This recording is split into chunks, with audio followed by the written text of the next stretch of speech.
Welcome. In front of me is an INFINIX Zero X Pro, and today I will show you how you can copy your contacts from the SIM card to your device. So to import them, we're first going to start by opening up our contacts application, like this one right here. Next, you want to navigate to settings and then select import or export contacts. I'm gonna allow, and then select where you want to import contacts from.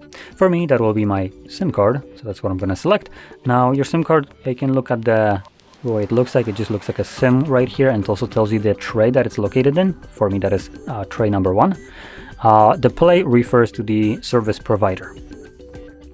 Next, you can select where you want to import contacts to. I have two options, Google account and the phone itself, so I'm gonna just select phone. It will then display all the contacts that are located on my SIM card, and there isn't very many. We can quickly check all of them by clicking this box right here at the top. And if you want most of them but not all, you can deselect contacts that you don't want, for instance, and then click on OK. And this will then import the contacts, and when you go back to your list, you should be able to find them imported right here. So there we go. Now, if you found this very helpful, don't forget to hit like, subscribe, and thanks for watching.